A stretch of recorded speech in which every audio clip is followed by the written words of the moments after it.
and welcome to AZ in the Circle, Arizona Softball Podcast. We are at Grand Canyon University with two studs with us today. We have Tinley Lucas from Oklahoma out there, and then we have the ace pitcher Meghan Golden, a senior from Peoria, Arizona, went to Centennial High School. Thank you guys for being on the show. Thanks, Coach Hayes, for letting us come out here. What do you guys think of that beautiful Megatron scoreboard? It's big. Yeah. It's cool. What do you think? So pumped. Yeah. All right, good. We're going to cover 5 topics. We're going to recap your incredible 2024 season, maybe ask you what your best memory was on the field, off the field, and then, hey, how did fall ball go?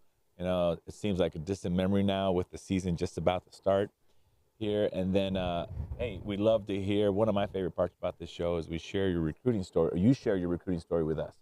Prior to September 1st, how to go after September 1st, and how you ended up at GCU. Meghan, you know, it's been a while, so see if you can think back to, all the way back then. And then, hey, what worked best during the recruiting process? You know? And then knowing what you know now, what would you tell that younger Tinley? You know, what would you tell that younger Golden? And then we'll wrap it up with what are your keys to your personal success? All right? All right, so here we go. Tinley, let's recap your 2024 season. 2024 season, you know, was my freshman season, and it was everything I could have ever dreamed of since I was like 9 years old. I think my favorite part was definitely traveling alongside my teammates and winning the WAC tournament. That was really cool. What about getting to that regional down there in Southern California for again?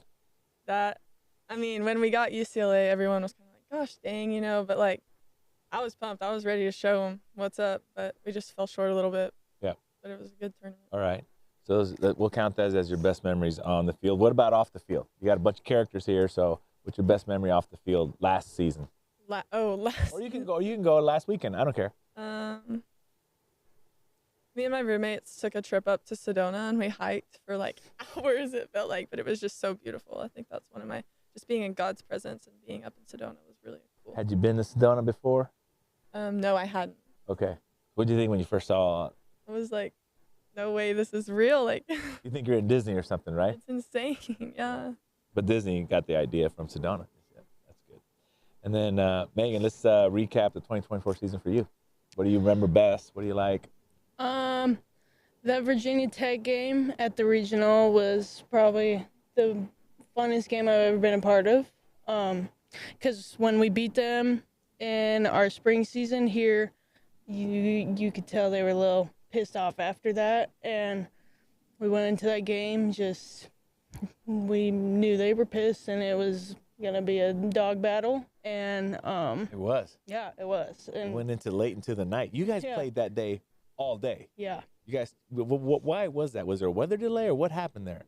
Why did you guys end up playing all day long? I don't know. Played 2 games that day. Because we kept Yeah. winning, I think. Yeah, Okay. Yeah. yeah, And then championship Saturday. yeah. Literally woke up like 5 hours later. Yeah, because you won on a Sunday morning after midnight. Yep. That must have been. You wanted to celebrate, Yeah. but you know you had to come back and play. Yeah. Yeah, and I didn't even realize it was our 50 wins until we were done. Because I was just like, that was awesome. That 50-win yeah, season. yeah. Yep. So you've been here since Coach Hayes' first season. You know, I think you guys won 37 games first season. Mm-hmm. Then you turned around or won 39 games, and then the second season you won 47 games. Then you win maybe 49 games. Then you get the 50. Well, how's that all been for you? That experience? You just keep bad. You win the WAC, then the next year you win almost 10 more games. You win the WAC, and then the next year you win the 50. Yeah.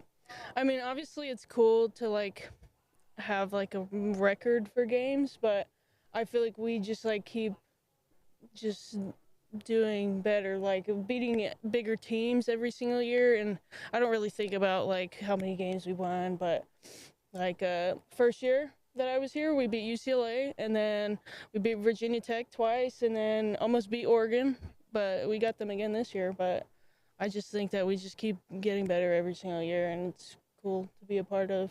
So Yeah, I love that about softball.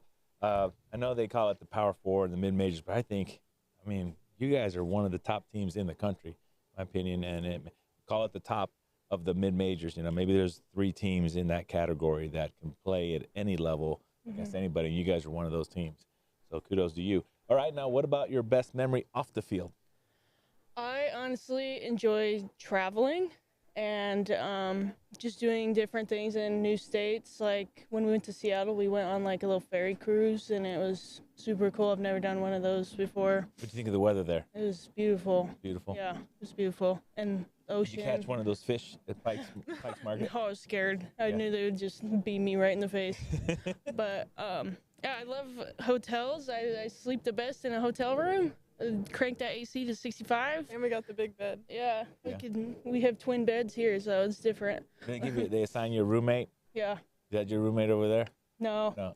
I'm with Darwin. Yeah. I Okay. got put with Haley last year a lot. Okay. But yeah, I enjoy traveling. I love traveling. It makes me think about other things besides softball, and it's just I love it. Good. Yeah. You have a system down, like, you know, you got your suitcase and you do this first, and then you travel and you got certain travel equipment, and you got your you listen to Audible or like Audible books or music, right? No, none of that. Yeah, I listen to music, and sometimes I'll bring books. I like to read. I'll do that. Yeah. And we're going on to our next question. Number 2, how did fall ball go? Tinley, if I start thinking about it, you're from Oklahoma. You got a freshman lefty pitcher here from Oklahoma. You have a sophomore righty pitcher from Oklahoma, and you have a junior pitcher from Oklahoma, and then you got also the pitcher from Washington. So how's it going this fall? It's just been so special. I played with all of them growing up. Maggie, our sophomore pitcher, we won state together, and we've been playing together since we were like 7 years old. Me and Oakley played travel ball together. I picked up with Taryn's team a couple of times, so very familiar faces, and getting to achieve our dreams together and play together has been super special. And then adding Lisa this at semester was really cool. She's got some really funky stuff that I like catching. Yeah. Yeah. And I was talking with Coach Hayes previously, and I asked him, do they lean on Tinley to ask them questions about the new pitchers to try to get to learn, you know, what makes them tick faster, or how does that work? How do you or do you just say, hey, Coach, oh man, this girl, this freshman, you know, from Oklahoma, she can really zing it, or her changeup's sick, or she's really got a nice screwball. How does that work? Yeah, I mean, obviously they know what they're recruiting and the talent they're recruiting, and then they see it every single day in the bullpen. But I guess I've been able to help, like, we have a new pitching coach, and I guess I've been able to help, like, with rhythms. Like, each pitcher has a different rhythm, maybe, or, like, certain pitches they like to throw in certain situations. But the coaches, they got it down. Good. Like rhythm in terms of, like, Megan, you'll throw the ball to Megan, maybe she'll walk around the circle. Right, like how fast they want to get back on the mound, or, like, some like to see their pitch before they get on the mound, and some like it, like, right there on the mound. Gotcha. And then you can probably tell if they get off that rhythm. Do you say, hey, tell Blue, lay, time out, and then you try to get them back in the rhythm? I literally just did that yesterday. You Yeah. did? Yeah. What happens when you go to the mound? Do you say, hey, what do you guys want to do after the game, or do you keep it totally off softball topics, or do you focus in on softball? I think with Maggie, I kind of keep it off softball topic. But with, like, Maggie, I'm like, hey, let's go. You know, you're good. Calm down. I'm resetting your rhythm. Like, that's a big thing. Like, if they're flustered, like, they just got a couple hits, like, hey, let's go. Let's reset. You're going to get on that mound and reset your rhythm. Like, reset your whole thing. That's good. I love hearing inside stuff about softball, right? So thank you for sharing that. And then, Megan, tell us about how fall ball went for you, and how do you, because you're really in a leadership role now. How have you accepted that, or has it just come natural to you? And how have you taken any of the freshmen under your wing? Yeah. I mean, obviously I've been here for 2 years, and I've never really had like a whole new team. And yeah, it was different when everyone got here, a bunch of freshmen. But Jada and Willa I'm pretty close with, and I feel like I've kind of taken them under my wing. And Oakley, she's a freshman pitcher too. So yeah, I've kind of helped them. And like running, me and Jada are kind of in the same line, so yeah, it kind of makes it easier that I'm with her. She seems like she's got a big personality, a lot of energy, and I think she can transfer that energy to send those balls over that scoreboard. Yeah, sometimes I'm like, Jada, control it a little. Yeah. But hey, it's always better to have to tell a player, hey, rein it in, Yeah. than hey, get going. Yeah. Bring it. You don't have to tell her to get going. No. She's out the gate right away. Yeah. All right, good. And then Tinley, let's share your recruiting journey leading up to September 1st. And after you tell your story, we'll take a break and hear from our sponsor. All right, so what's your recruiting journey like leading up to September 1st, if you can remember that far? Okay, yeah. I love my recruiting process. It was super chill. You don't have to make it as pressured as it seems. I had a really, really good sophomore year in high school in the state tournament. I almost hit first cycle in the semis, and that's when I kind of got on a lot of radars. And then that same state tournament in the championship, I was playing against one of Coach Hayes' recruits when he was at OC. And that's when Coach Hayes started kind of like, Noticing you? D2s and stuff don't have that many rules. And that's when he kind of started talking to me, offering me. And then I was like, you know what, I'm holding out to September 1st, like Oklahoma, got all of the small schools in Oklahoma. And then September 1st rolled around and Coach Hayes was my first call. And I won senior year state. And I went to OSU that next day, and then that morning I flew out at like 5 a.m. to come to Arizona, and I was like, I'm not going to Arizona, I'll just go on the trip, just to see Arizona. But no way I'm moving that far. Then I got on campus, and literally everything changed. What time of year was it when you showed up here? It was in the fall, like October.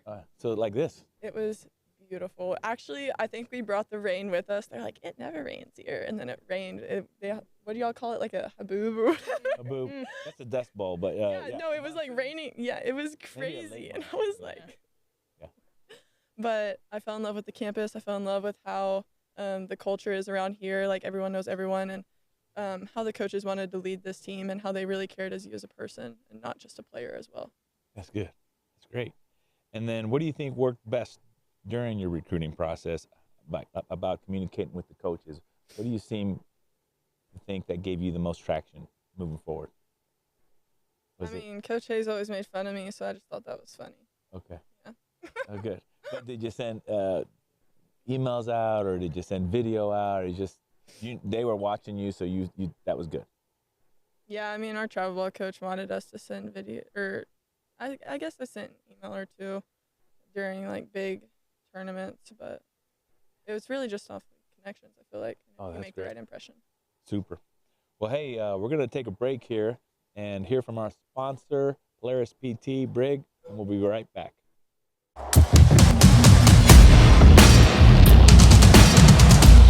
At Polaris PT and Wellness, we believe that movement is medicine.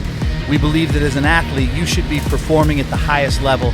And so we deliver performance-driven solutions to get you back out onto the field faster.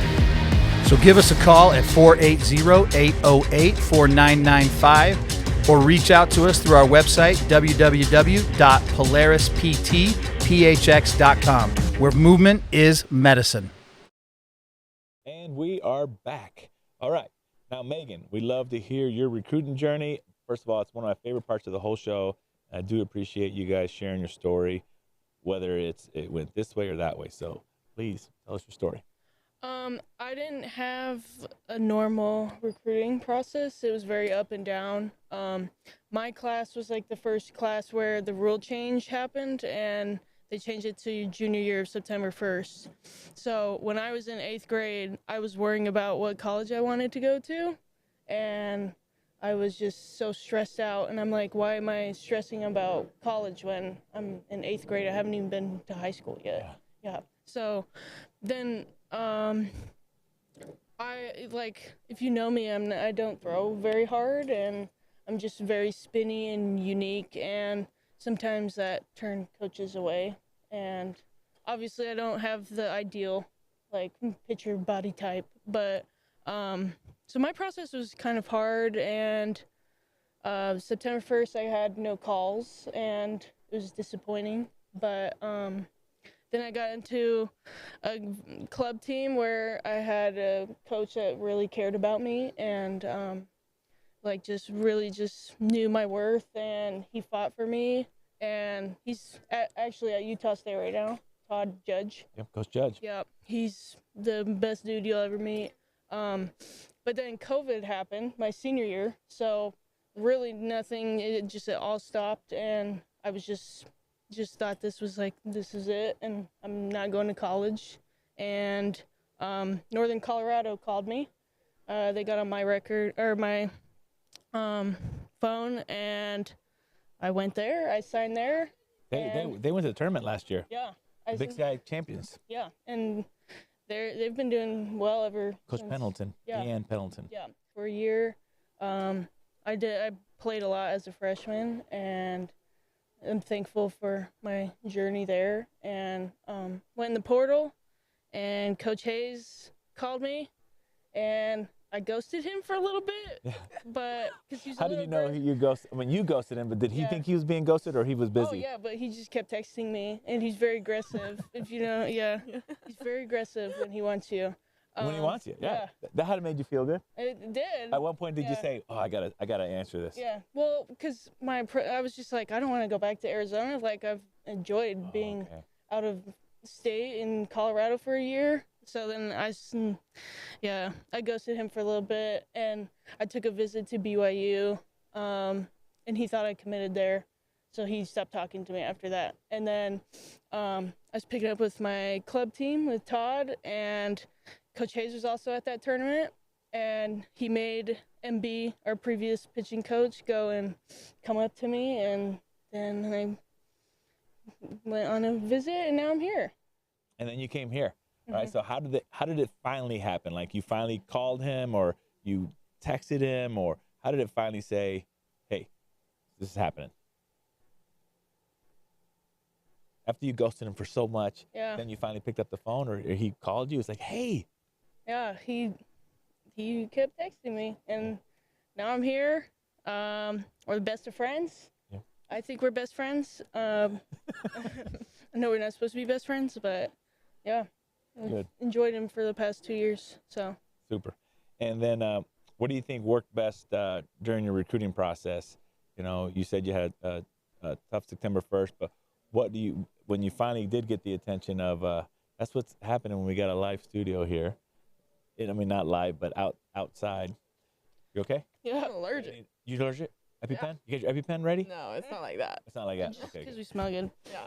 Yeah. All right. So, what do you think helped you with your recruiting process? It seems to me like Coach Judge, right? Mm-hmm.